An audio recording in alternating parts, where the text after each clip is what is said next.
જૂનાગઢમાં નરસિંહ વિદ્યાલય મંદિર ગ્રાઉન્ડમાં મૌલાના દ્વારા ઉશ્કેરણીજનક ભાષણ કરવાનો મામલો સામે આવ્યો છે। જૂનાગઢના અંદર 2-3 દિવસ પહેલાં એક ગાંડો મૌલાના આવીને જેમ તેમ બફાટ કરીને ગયો।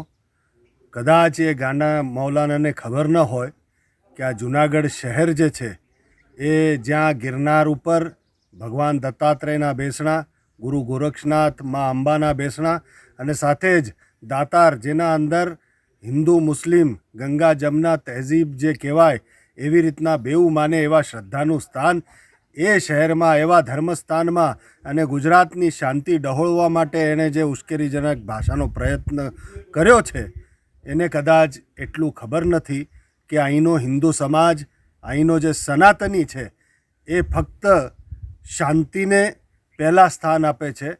જો અમારી શાંતિ ભંગ કરવાનો પ્રયત્ન કર્યો તો પછી ક્રાંતિને પહેલાં સ્થાન આપીને પણ ચાલવાવાળો આ સમાજ છે।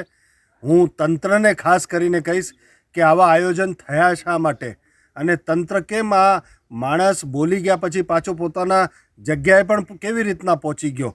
એટલે તંત્રએ તરત જ આને અટક કરવી જોઈએ।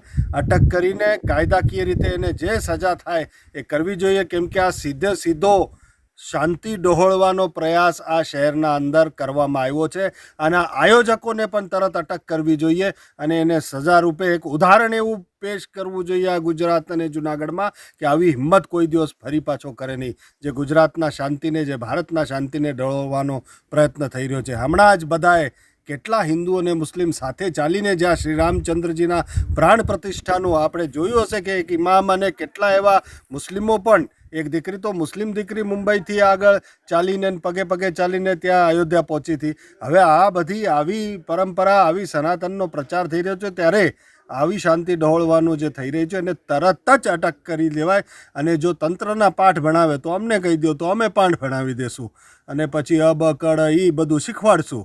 જય ગિરનારી, જય સનાતન।